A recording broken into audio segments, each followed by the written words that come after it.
네, 반갑습니다. 오늘 2022년 한글날을 맞이해서 이 한글에 대한 이야기를 나눠보고자 합니다.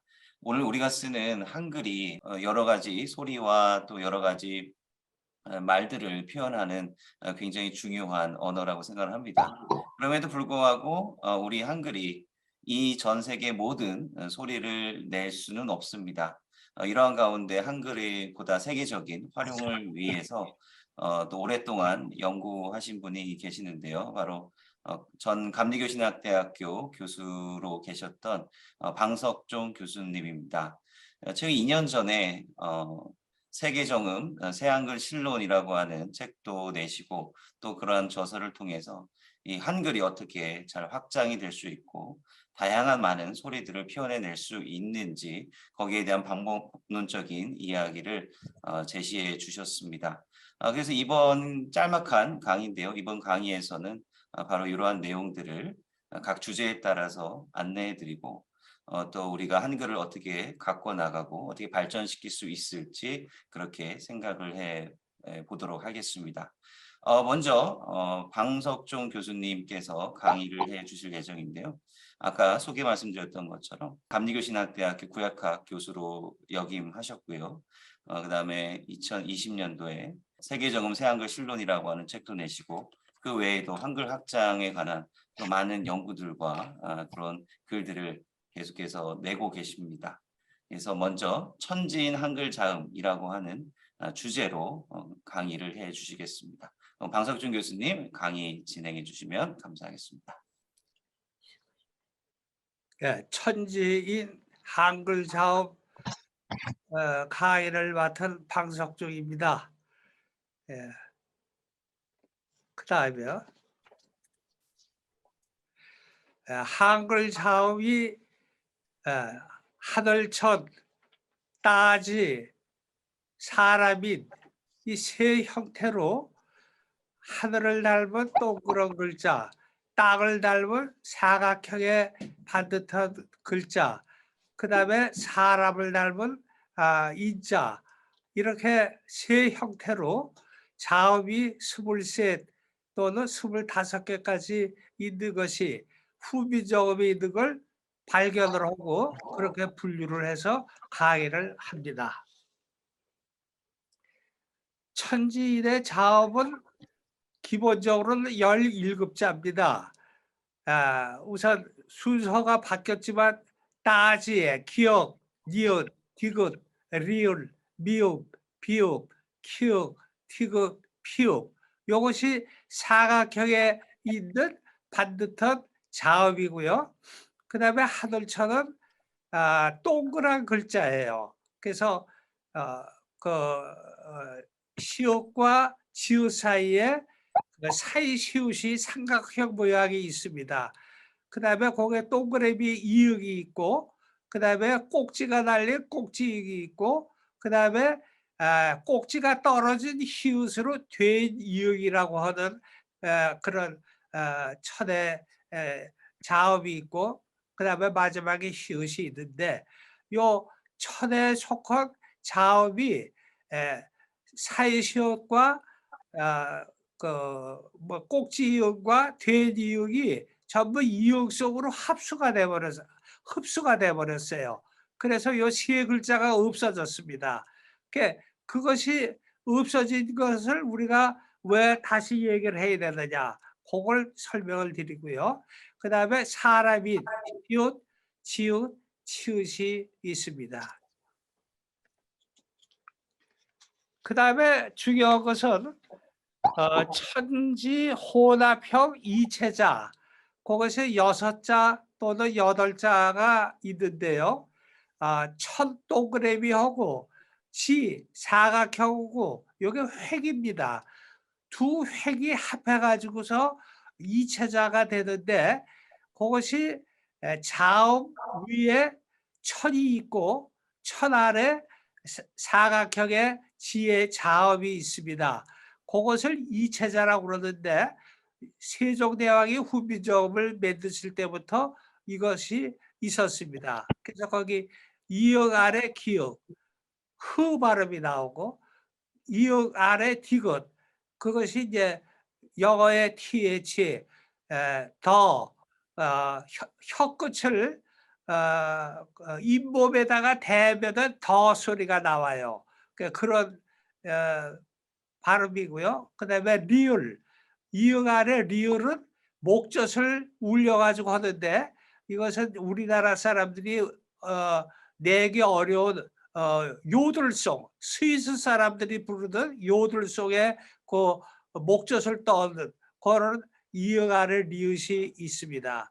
그리고 이제 이응 아래 미음은 그것은 아우 AU 또는 AW 아우라고 하는 게 있는데 참 이거는 외국 사람들도 이런 말을 지금 쓰고 있고 그다음에 이응 아래 비읍 이것은 V와 W 사이에 두 음이 왔다 갔다 하는 거고 그다음에 이응 아래 키읔은 흐 발음이에요. 목구멍에서 강하게 센 소리로 흐 소리가 나오는 거예요.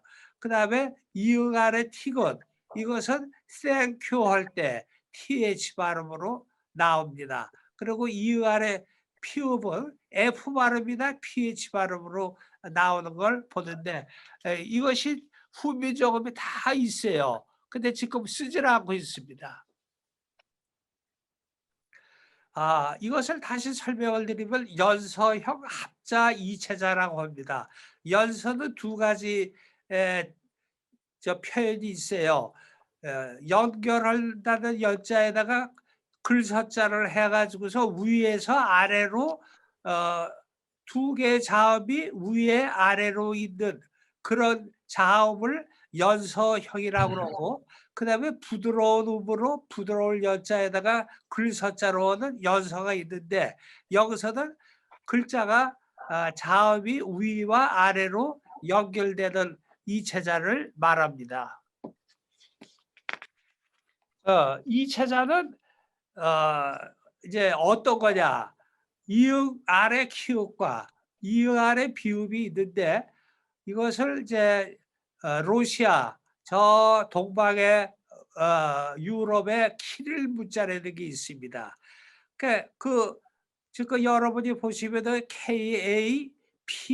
KAPKIB로 되어 있는데 그 러시아 글자가 그런 모양이 있어요. 근데 영어로 하면은 X 크의 ARKIW 그렇게 쓰여지는 글자인데 한글로는 카르키브 이것은 요새 하르키우 우크라이나에 전쟁하는 도시 속에 하르키우가 있죠. 그게 바로 이렇게 이체자를 쓰면은 발음을 제대로 낼 수가 있는 것을 볼 수가 있습니다. 그다음에 이제 하늘천 둥근형의 그 자음이 있는데 사이시옷 그것이 영어로에는 없어요. 그 영어에는 DS로 돼가지고 S와 G 사이에 Z 발음을 하는데 그거는 한참 연습을 해야 돼요. 어렵진 않습니다. 근데 이런 자음이 히브리어에 있어요. 그 다음에 꼭지 이응이 있습니다. 이것은 Y 발음인데 이거는 또는 위 이렇게 발음을 해요. 근데 우리는 이걸 이로 발음을 해요. 근데 으다 위로 발음을 해야 되는데 그가 외국에서도 쓰이고 있어요. 지금도 이것을 기부다 지음 할때 GY 하는데 우리는 기 이러는데 외국 사람들은 위 이렇게 발음을 해요. 그러니까 그런 거는 외국에 가서 이제 보면은 신기해요. 이게 지금 살아 있는데 우리나라에도 꼭지역에 있는데 이거를 쓰질 않고 있단 말이죠. 그러니까 여호와 할 때 꼭지역으로 여호와 이렇게 발음하는 자음입니다. 그 히브리어의 요드라고 하는 말이 있고요. 그다음에 되니읍 꼭지가 떨어진 이음인데 이거는 목구멍 깊은 데서 씹어는 소리죠. 이런 소리를 내네. 그게 히브리어의 아인으로 나옵니다. 그다음에 이제 땅 모양의 한글 자음이 아까 17개가 있다고 도표에 해놨죠. 여러분들이 충분히 보셨는데 앞으로 방송 쪽에 새 한글을 인터넷 들어가서 찾아보시면 다 나와 있어요. 책으로도 나와 있고. 그 왼쪽을 보시면 리을, 미음, 비읍, 피읍. 그다음에 오른쪽에서 기역, 디귿, 키읔, 티귿. 이것이 땅 모양으로 사각형의 반듯반듯한 저 자음들인데 그 자음 밑에 이응을 동그라미를 붙이면은 르, 마우, 우, 그다음에 후, 그래 가지고 흐, 그다음에 너, 그다음에 크, 그다음에 스 이렇게 나옵니다. 근데 후미점에 이게 다 있는 의미인데 그 동그라미는 도대체 어떤 역할을 하느냐? 이게 우리말로 하면 빈소리예요, 빈소리. 그러니까 프랑스 사람들이 H를 써 놓고 읽지를 않아요. 호흡 써 놓고 오흡 이렇게 읽어요. 근데 이 이응이 자음에 붙으면 그 자음을 약화를 시켜요. 그래서 그걸 연음이라고 그래. 연음소. 음을 약하게 하는 이응의 본질이 있는데 그거를 우리들이 지금 쓰지를 않고 있어요. 근데 그거를 써야 외국 발음을 똑같이 할 수가 있고 오히려 한글로 더 확실하게 할 수가 있습니다. 아주 좋은 그 자업인데 이거를 여러분들이 잘 관심을 가지고 좀 보세요. 그러면 영어 발음을 충분히 다 이걸로 똑같이 낼 수가 있는 그런 장점을 가지고 있습니다. 그냥 사람 모양의 그런 시옷, 지읒, 치읓. 저 인간인자, 그쵸? 사람이 두 다리 이렇게 벌리고 있고 몸통이 가운데 있고 그 위에다가 에, 표시를 해서 지읒도 되고 치읓도 되게 한 게 이게 천지인의 사람 모양의 글자 나옵니다. 그다음에 이제 한글로 아래아가 있는데 이것은 기역 밑에다가 아래아를 치면 가도 되고 그도 되는 그런 글자가 있어요. 옛날 할머니들이 이 아래아 소리를 잘해요. 으 하는 소리를 하거든요. 지금도 지방에 내려가서 시골 사람들 얘기하는 거 보면 으 소리를 많이 내요. 근데 그게 영어, 독일어, 불어에도 나옵니다. 더 이거 완전히 어가 아니에요. 더 이렇게. 그다음에 하벤이라는 게 있는데 애가 아니에요. 하분, 이런 소리가 나와요. 그러면 불어의 le 이게 르. 그게 우리말의 사이에 있습니다. 서울대학의 이승려 교수, 연세대학의 최연배 교수가 연구한 걸 가지고 제가 설명을 드리는 거니까 제가 아무렇게나 하는 얘기가 아니라 다 문법 학자들이 연구한 거를 정리해 가지고 내놓는 겁니다. 이게 사이에 의미도 우리나라에 이게 아주 좋은 모음이 있거든요. 반모음. 이거 써야 돼요. 외국 사람들이 쓰는데 우리는 이걸 버렸어요. 왜 좋은 걸 버려요? 애기 목욕을 시킨다고 그랬다가 애기 시킨 다음에 물에다가 애기까지 버리는 식이에요. 뗏물이니까 물 버린다 그러고 목욕하다 애까지 버린단 말이죠. 그런 걸 여러분이 비유로 좀 들어보고 그다음에 이제 이게 히브리어에 글자마다 이게 나와요. 그래서 신학대학에서 학생들이 이걸 공부하려면은 셔바라고 하는 저 반모음이 있는데 저거 발음을 못하는 거예요. 우리 아레아를 회복을 시키면 히브리어의 셔바를 얼마든지 활용을 할 수가 있는 아주 좋은 모음입니다. 이거는 빨리 학자들이 반성을 해 가지고 빨리 회복을 시켜야 돼요. 좋은 발음을 왜 할머니, 할아버지가 한다고 무시보는 겁니까? 할머니, 할아버지가 하는 그 발음이 히브리어에 있고 영어, 독일어, 불어에 지금도 생생하게 있다고 하는 걸 보시고 우리 민족이 타고난 그런 음성학의 천재들이라고 하는 걸 자부심을 가지고 여기에 관심을 가져주시기를 바랍니다. 감사합니다. 네, 감사합니다. 예, 방성준 교수님께서 천지인 이 형상을 따라 만들어진 글자들이 어떻게 분류될 수 있는지 이제 말씀하셨고요. 그러니까 새로운 글자, 우리가 또 새로운 발음을 하기 위해서 이 새로운 글자들이 어떠한 방식으로 이제 조합될 수 있는지 거기에 대한 말씀을 잠시 해주셨습니다. 예, 네, 감사합니다. 그리고 계속해서 이어서 우리 방석종 교수님의 세계정음 새 한글 실론 이 책에 대한 또 소개를 해드리고 그 안에서 우리가 또 중점적으로 봐야 될 부분들을 우리가 함께 나누기를 원하는데요. 현재 천성중학교 교목실장으로 일하고 계시는 우리 김봉환 목사님께서 강의를 해주시도록 하겠습니다. 네, 예, 안녕하십니까. 예, 저는 천성중학교 교목실장으로 있는 김봉환 목사입니다. 오늘 여러분 그 576돌 한글날을 맞이해서 방석정 교수님의 세계음 새한글 실론에 대해서 제가 이렇게 느낀 점이나 또 생각한 점을 이렇게 발표할 수 있도록 이렇게 시간을 또 내주시고 기회를 주신 우리 방석정 교수님께 감사를 드립니다. 새한글 강좌를 제가 이제 네 번째로 연결해서 하는 그런 시간이 될 수가 있겠습니다. 자, 창세기 11장 1절에 보시면요. 온 세상에는 구음이 한 가지요, 말이 한 가지였더라. 이런 말씀이 있습니다. 그래서 이 말씀을 우리가 또 새겨 들으면서 우리가 말씀을 중심으로 해서 드리도록 하겠습니다.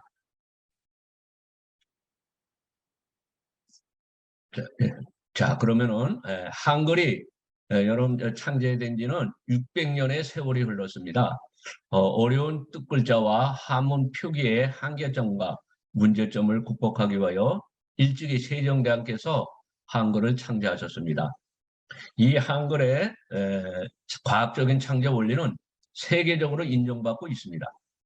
그런데 오랜 세월이 흐르면서 세계화의 물결에 따라 우리의 언어에 이미 수많은 외래적인 표현들이 들어와 있습니다. 그런데 이 외래적인 표현들이 갖고 있는 고유한 음가와 소리는 우리말 안에 들어오면서 우리의 방식으로 바뀌고 또 이렇게 정착되어 왔다는 사실입니다. 그러다 보니 같은 말을 할지라도 우리식으로 발음되는 외래어를 정작 현지인들은 알아듣지 못하는 현상이 벌어지고 있습니다. 언어의 내용은 상당 부분 세계화되었지만 소리는 그렇지 못한 형편에 있습니다. 이러한 상황에서 우리의 한글도 세계의 언어를 원음 그대로 표기할 수 있는 세계 문자로 새롭게 발돋움해야 한다는 세계정음 새한글 저자이신 방석종 박사님은 주장하고 계십니다.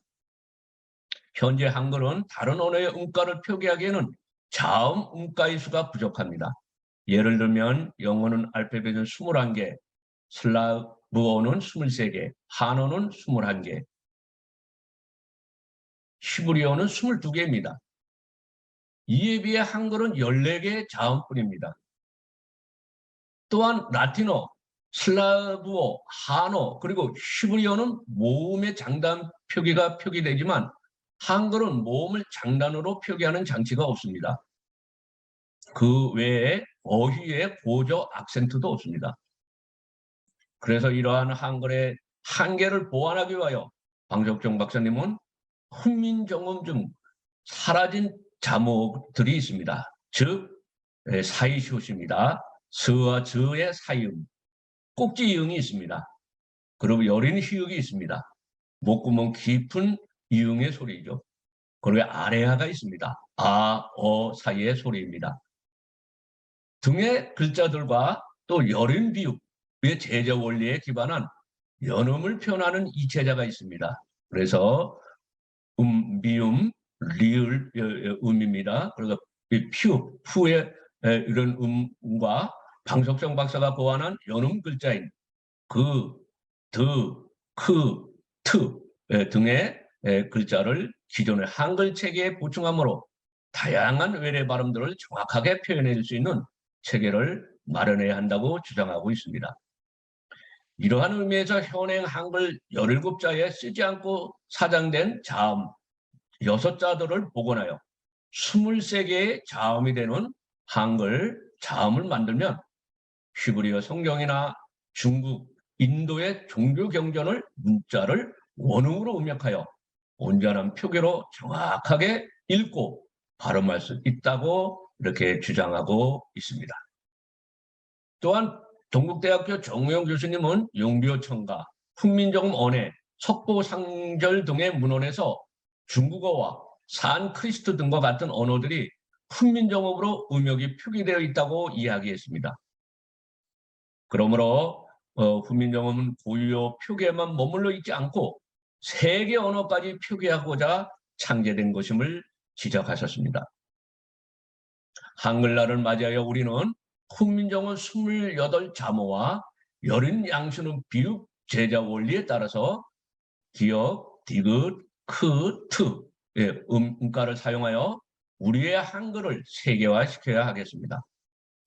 우리는 이제라도 한글이 하나와 라틴어보다 더 정확한 발음을 가지고 있다는 것을 나타내기 위해서는 세종대왕의 훈민정음 28자와 국제외교문서 해독을 위해서 만들어 놓은 이체자와 사성 통해를 훈민정음 제자 전통에 활용해야 할 것입니다. 이러한 작업을 한다면 우리는 표기와 음절이 온전한 한글로 영어, 라틴어, 한어의 발음에 맞는 표기를 성취할 수 있을 것입니다. 그리고 한글의 세계화가 열릴 것입니다. 또한 훈민정음의 28개의 자모체계를 현행 한글과 따로 구별해 볼 필요가 있습니다.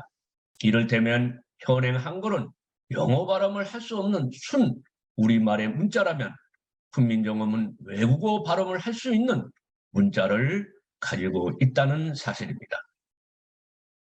그래서 한글의 세계화를 위해서 우리말로 발음할 수 없게 된 짜여진 한글 자판에서 F나 V나 TH 발음을 제대로 못하는 학생들로 방치할 것이냐 하는 문제가 대두되고 있습니다. 혀가 뻣뻣하고 입술이 둔해서 영어 발음을 못하는 것이 아니라 외국어 발음을 표기하는 문자가 없어서 영어 발음을 못한다는 사실입니다.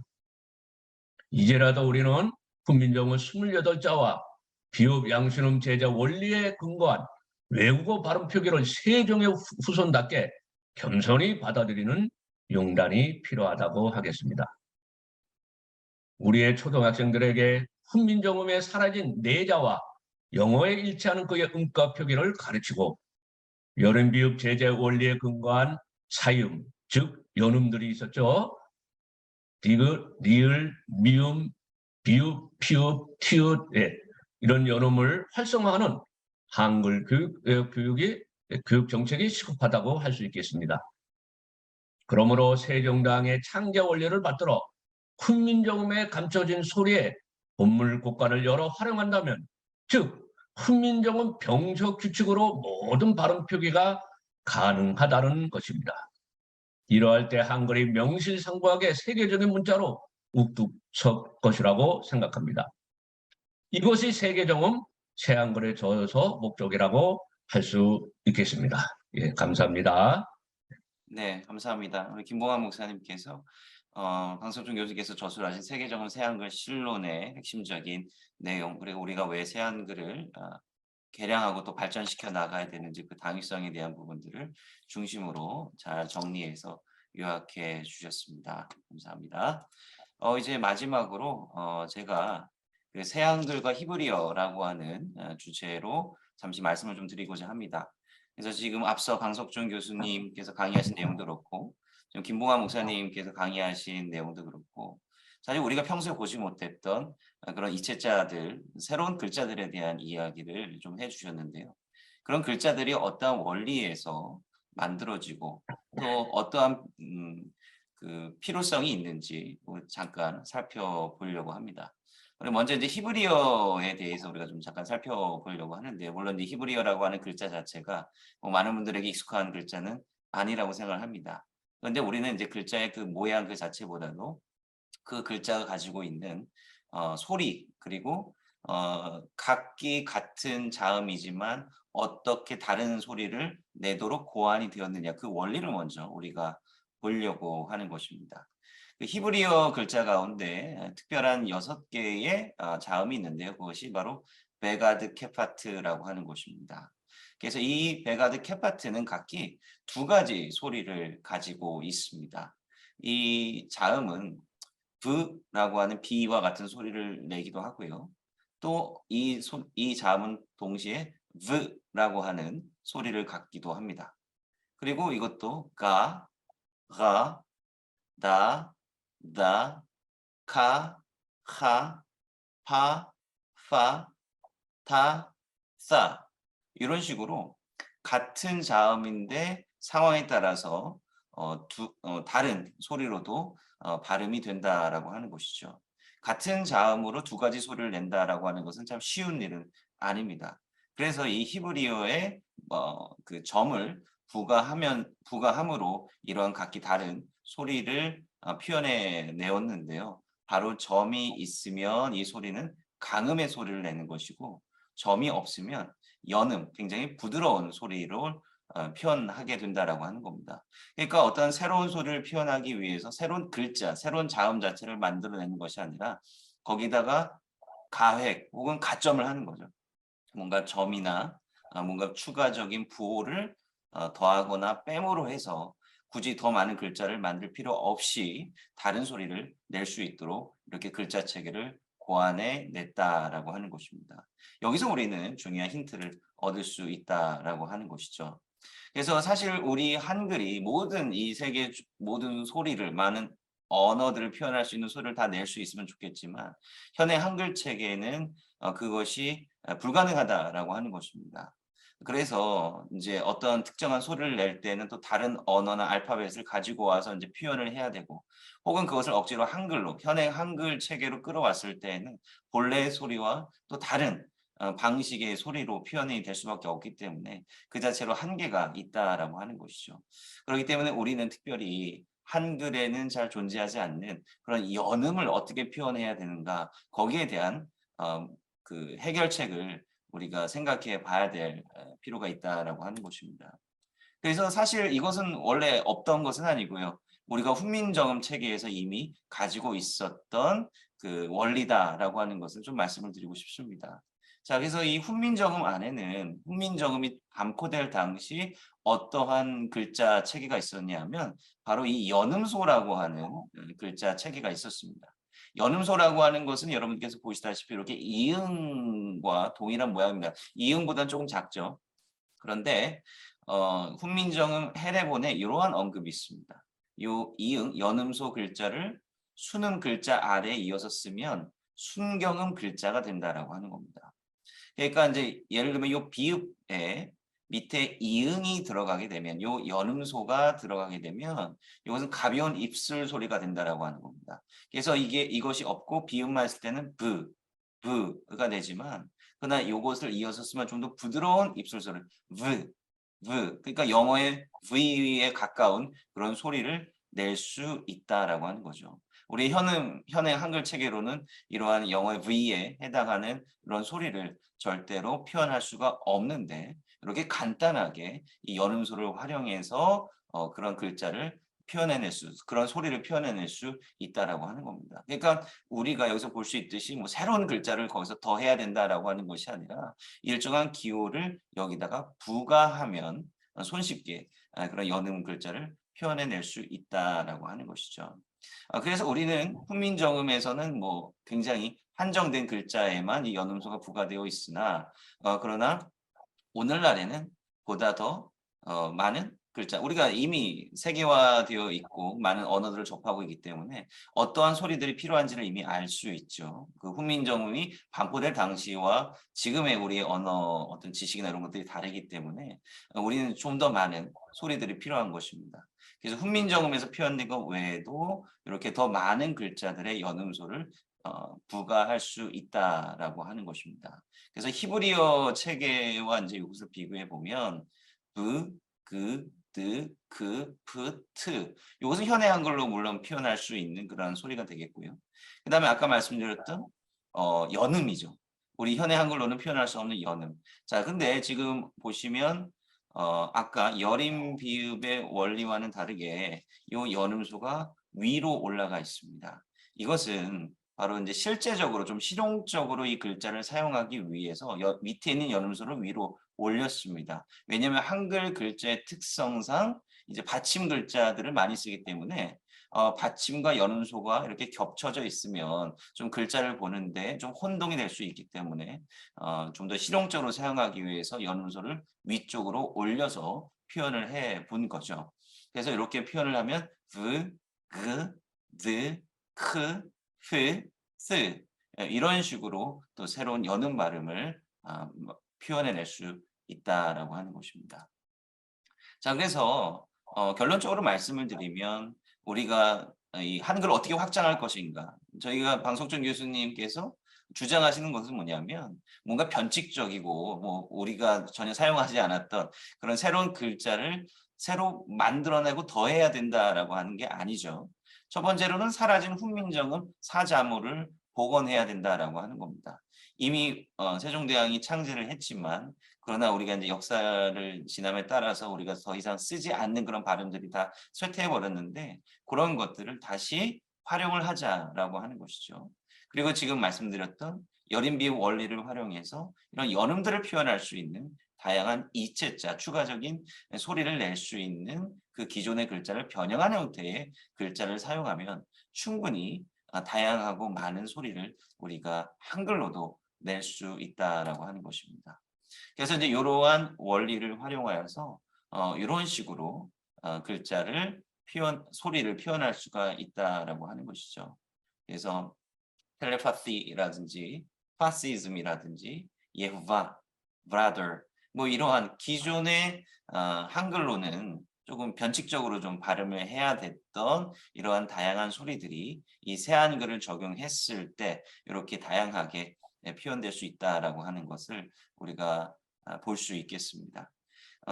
문자는 우리의 언어를 표현하는 거죠.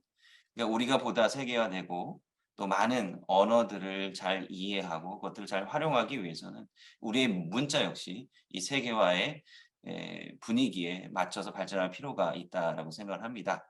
언어는 살아있는 생명과도 같아서 거기에 서 있는 것보다 멈춰 서 있는 것보다 우리가 끊임없이 연구하고 또 발전시켜야 될 것 같습니다. 그러므로 인해서 우리가 보다 더 발전된 사고방식 그리고 또 세계 사람들과 소통할 수 있는 그런 통로를 이런 문자를 활용해서 우리가 모색해 나가면 얼마나 좋을까 이런 생각을 하였습니다.